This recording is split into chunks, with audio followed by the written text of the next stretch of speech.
পৃথিবীর বুকে যারা সুদ খাবে, সুদি লেনদেন করবে, সুদি কারবার করবে, কোনো ইমানদার সুদ খাইতে পারে না, কোনো মুসলমান সুদ খাইতে পারে না। আল্লাহ রাব্বুল আলামিন বলেন, যেই ব্যক্তি সুদ খাবে সেই ব্যক্তি যেন আমি আল্লাহ এবং আমার রাসূলের সঙ্গে যুদ্ধ ঘোষণা করলো। দুনিয়ার বুকে সুদ খাবে সে যেন আল্লাহ এবং আল্লাহর রাসূলের সঙ্গে যুদ্ধ ঘোষণা করলো। উমদাতুত তাফসীর নামক কিতাবের মধ্যে আব্দুল্লাহ ইবনে আব্বাস রাদিয়াল্লাহু তাআলা আনহু থেকে বর্ণিত, উনি বর্ণনা করেন যে কিয়ামতের মাঠে আল্লাহ রাব্বুল আলামিন সুদখোরদেরকে ডেকে ডেকে বলবেন, হে সুদখোরেরা, তাআল হুনা, এদিকে আসো, খুদ ধরো, তলোয়ার ধরো, তলোয়ার নিয়ে আমি আল্লাহ আমার সঙ্গে যুদ্ধ করো, আমি এবং আমার রাসূলের সঙ্গে যুদ্ধ করো। তাহলে মুআজ্জাজ মুহতারাম, আজকের বয়ানগুলো মনে করে যাবেন, একটু মনে করবেন, মুখস্থ করে যাবেন। যে ব্যক্তি সুদ খাবে প্রথমত হইল আল্লাহ এবং আল্লাহর রাসূলের সঙ্গে জিহাদ করা। কথা বলেন ঠিক কি না? মুসলমান ভাইরা আমার, দ্বিতীয় নাম্বারটা হইল কিয়ামতের দিন ওই সমস্ত ব্যক্তিগুলো পাগলের মতো করে উঠবে। কিয়ামতের মাঠে আল্লাহ রাব্বুল আলামিন যখন মানুষদেরকে উঠানো হবে, যারা সুদ খাবে এদেরকে পাগলের মতো করে উঠানো হবে। তিন নাম্বারটা হইল, যেই ব্যক্তি সুদ খাবে ওই ব্যক্তির গলার মধ্যে মানুষ যেরকম ভাবে দড়ি দিয়া গাছের মধ্যে ঝোলে, মানুষ যেরকম ভাবে আত্মহত্যা করে ফাঁস টাঙায়, ঠিক তদ্রূপ এক হাদিসের মধ্যে আছে যে যেই ব্যক্তির গলা এরকম হবে সে মনে মনে ভাববে তার গলা যেন কে চেপে ধরছে দুই হাত দিয়া, এরকম ভাববে। হাদিসের মধ্যে নবী বলে, যেই ব্যক্তি সুদ খাবে কিয়ামতের মাঠে ওই ব্যক্তির গলার মধ্যে বিশাল আকারে একটা দাগ হবে। তার মানে মানুষ ফাঁস লাগলে যেরকম দাগ হয়ে যায় ওরকম বিশাল আকারে দাগ হয়ে কিয়ামতের মাঠে উঠবে। যেই ব্যক্তি সুদ খাবে কিয়ামতের মাঠে আল্লাহ রাব্বুল আলামিন ওই ব্যক্তি আল্লাহর সামনে দাঁড়াবে, মানুষ দেখলেই চিন্তা পারবে যে এই ব্যক্তি সুদখোর, দুনিয়ার বুকে সুদ ভক্ষণ করেছে, সুদ খেয়েছে, এজন্য আজকে তার এই অবস্থা। মানুষ চিনাইতে হবে না যে এই ব্যক্তি ইমানদার, এই ব্যক্তি মুত্তাকিন, এরকম চিনাইতে হবে না। আপনার কর্মের ফল আপনার চেহারাই বলে দিবে। কথা বলেন ঠিক কিনা? মুসলমান ভাইরা আমার, চার নাম্বারটা হইল সুদ খাওয়া, দেওয়া, নেওয়া মানে আপনার এলাকার জন্য আযাব টেনে আনা, গজব টেনে আনা। তো হুজুর কেমনে সম্ভব? সমাজের মধ্যে বৃষ্টি নাই, তাহলে বুঝবেন আপনার সমাজের মধ্যে একটা সুদখোর আছে, দুইটা আছে। ওই সুদখোরের জন্য আল্লাহ তাআলা আযাব দিচ্ছে, গজব দিচ্ছে। কথা বলেন ঠিক কি না? আল্লাহ আযাব দেয়, গজব দেয় শুধুমাত্র একজন ব্যক্তি, যেই ব্যক্তি সুদ খায়, সুদি লেনদেন করে, ওর জন্য আজকে সমাজের মধ্যে, গ্রামের মধ্যে আযাব গজব। বৃষ্টি হয় না, ফসলের জমির মধ্যে সেরকম ফসল হয় না। আগে ধান গাললে এত মন ধান হইতো, এখন তার চাইতে কম হইতেছে। কারণ শুধু একটাই, যে আপনার সমাজের মধ্যে সুদ, নবী বলে যেই জায়গার মধ্যে, যেই সমাজের মধ্যে সুদ এবং জিনা বেড়ে যাবে ওই সমাজের মধ্যে আল্লাহর রহমত, বরকত কোনো কিছুই থাকবে না। আপনি নিজে হাতে টেনে নিয়ে আসলেন, আপনি সুদ খাইতেছেন না তো অন্য একটা শিশুকে কষ্ট দিচ্ছেন। হাদিসের মধ্যে আছে এলাকার মধ্যে সুদ খাইলে ওই ছোট্ট শিশু থাকলে তার মায়ের দুধ পায় না, মায়ের দুধ কম হয়, দুধ খাইতে পারে না, এজন্য বাজার থেকে দুধ কিনে এনে খাওয়ায়। আপনার জন্য একটা শিশু বাচ্চা কষ্ট করতেছে, কিয়ামতের মাঠেই তো আল্লাহ আপনার বিরুদ্ধে, ওই শিশু বাচ্চা আপনার বিরুদ্ধে সাক্ষী দিবে। রাগ করতেছেন আপনারা? রাগ করতেছেন? আমি তো গত জুমায় ভাবছিলাম যে আমার চাকরি যায় কিনা আল্লাহ জানে। অনেক জায়গায় তো আছে সমাজের মধ্যে, কমিটির কিছু না বলুক নাই, মুসলিমদেরাই বললো যে হ্যাঁ হুজুর এটা কথা বললো, বলে না, বলে না, কথা হয় না। আমরা বড় বিপদে আছি, ওয়াজ মাহফিলে গেলে স্লিপ ধরায় দেয়, হুজুর এই বিষয়ে বলবেন না, এই বিষয়ে বলবেন না, বললে কি হবে? সমাজের মধ্যে বিশাল একটা ফিতনা হবে। আরে ভাই, হক কথা যদি না বলতে পারি মসজিদের মধ্যে, হক কথা যদি ওয়াজ মাহফিলে না বলতে পারি, তাহলে তো এরকম মিম্বার আমার কোনো প্রয়োজন নাই। কথা বলে ঠিক কিনা? এখান থেকে মানুষ শিক্ষা গ্রহণ করবে ওয়াজের ময়দান, ওয়াজ তো আমরাও করি, আমরা তো বুঝি ওয়াজ মাহফিলের ফায়দা একটাই, আগে দেশের মধ্যে যাত্রা হইতো, নাচ গান হইতো, প্রকাশ্যে দিবালোকে মানুষ রাত্র জাগরণ করিয়া যাত্রা দেখতো আজ থেকে 8-10 বছর আগে। এখন ওয়াজ মাহফিল আসার কারণে এগুলো সব বন্ধ হয়ে গেছে। ওয়াজ মাহফিল হচ্ছে কিছু দিনের কিছু অল্প উপকার হচ্ছে, কিন্তু এই কথাগুলো ওয়াজ মাহফিলে প্রকাশ্যে কেউ বলে না। এগুলো ঠিক করার একমাত্র মেন জায়গা হইল এই মসজিদ মিম্বার থেকে। মিম্বার থেকে যখন কোনো ইমাম সাহেব শক্ত ভাষায় সব কথা বলবে, হক কথা বলবে, এটাই হলো আপনার আমার জন্য রোহের খোরাক। কথা বলেন ঠিক কিনা? মুসলমান ভাইয়েরা আমার, 5 নাম্বার হইল আপনার এলাকায় আল্লাহর পক্ষ থেকে আযাব টেনে আনা, গজব টেনে আনা।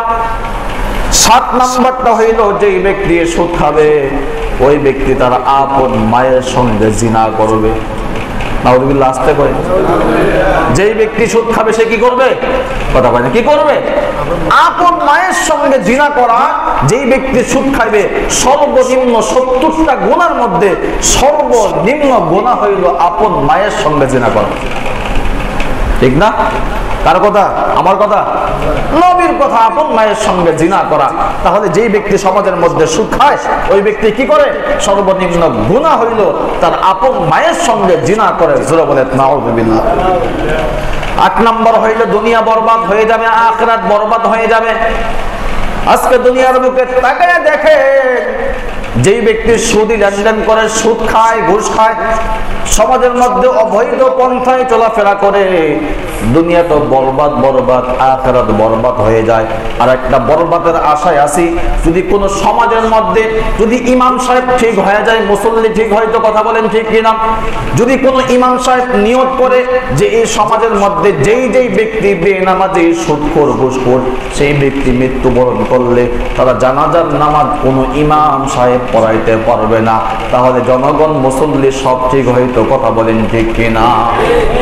সব ঠিক হয়ে যাইতে।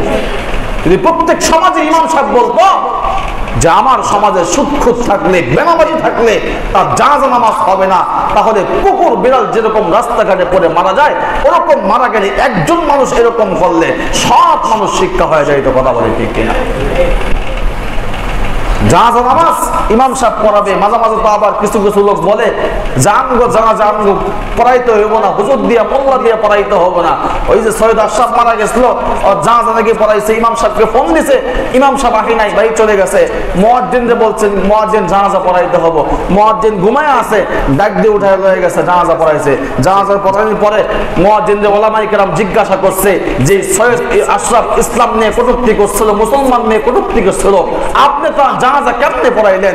তখন মুয়াজ্জিন কয়, ভাই জানাজা তো পড়াইছি, তখন তো আমার ওযু ছিল না, ওযুবিহীন জানাজা পড়াইছি। বোঝা গেছে? ওযুবিহীন জানাজা পড়াইছি।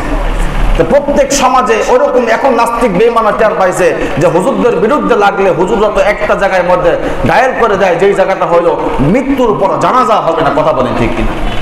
আরেক কবি নাকি মারা গেছিল, সেই কবি বলছে, নাস্তিক নামটা মনে নাই, সে বলছে আমি যখন মারা যাব আগুনেও পুড়বা না, দাফনও করবো না, মুসলমান মানুষ দাফনও করবো না, আমাকে বিশ্ববিদ্যালয়ে দিবা, সেখানে আমাকে অবরোশন করবে, আমার সমস্ত পাশপাতি দেখে দেখে ছাত্ররা এখান থেকে শিক্ষা গ্রহণ করবে।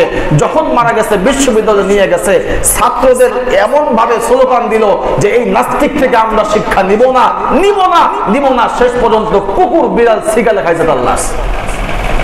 এজন্য প্রত্যেক সমাজে যদি ইমাম সাহেব ঠিক হয়ে যায়, আজকে যদি আমি এখান থেকে বলি এই সমাজে যে সমস্ত মানুষগুলো বেনামাজি আছে, আগামীতে বললে আমি জানাজা পড়বো না, দেখবেন 12 সমাধান শুরু করবো।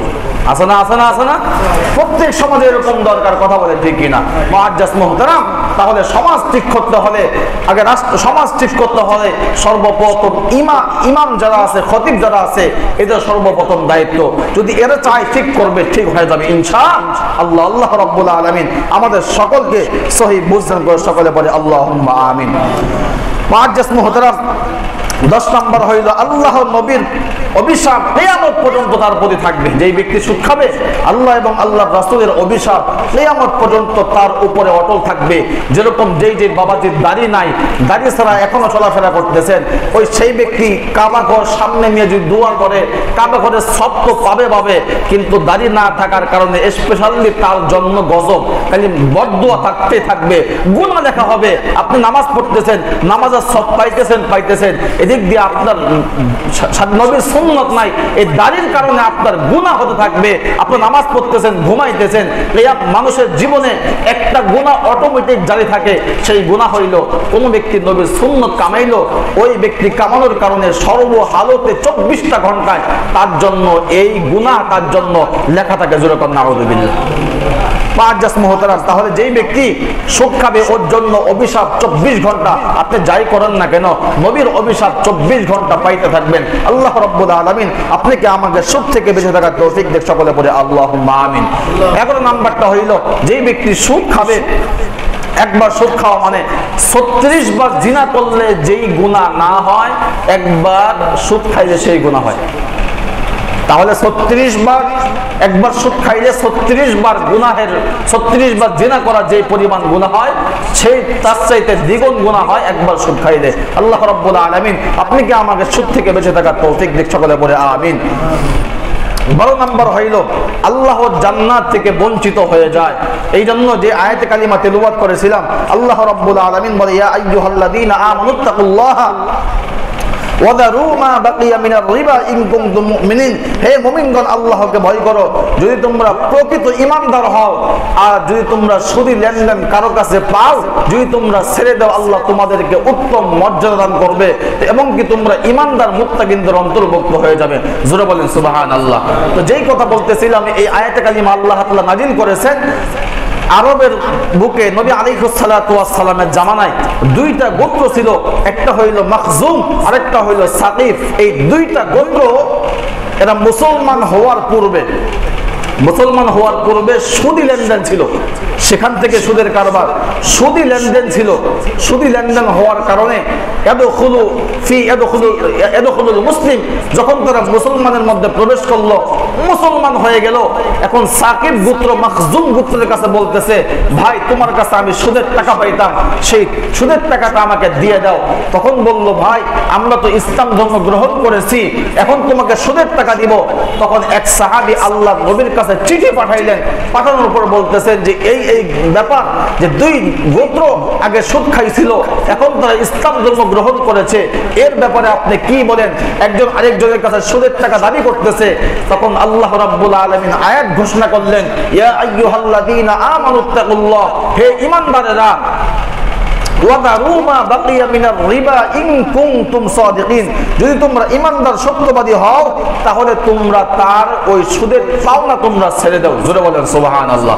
তাহলে নবী আল্লাহ রাব্বুল আলামিন নবীকে বলছেন, নবী সাহাবীকে বলছেন, তখন তারা 2 দল একত্র হইয়া বলছে, আমরা যখন মুসলমান হয়েছি, আমরা কাহারো কাছে সুদের টাকা লেনা দেনা করব না, আগে যা করছি সব আমরা মাফ করে দিলাম। জোরে বলেন সুবহানাল্লাহ। তাহলে বোঝা গেল নবী আলাইহিস সালাতু ওয়াস সালামের জামানায় যেই ব্যক্তি সুদ খেয়েছে, আল্লাহ তাআলা ঘোষণা করছে যে তোমরা যদি সুদী কারবার করে থাকো, তাহলে তোমরা বিগত যা করছো সব তোমরা মাফ করে দাও।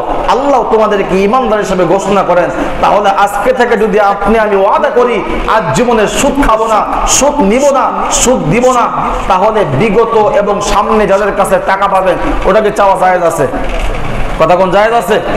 ওটা চাবেন না, আপনি এখান থেকে একবারে আপনি বাতিল হয়ে যান, এখান থেকে আপনি একবারে সরে যান যে আমি আর জীবনে সুদ খাবো না।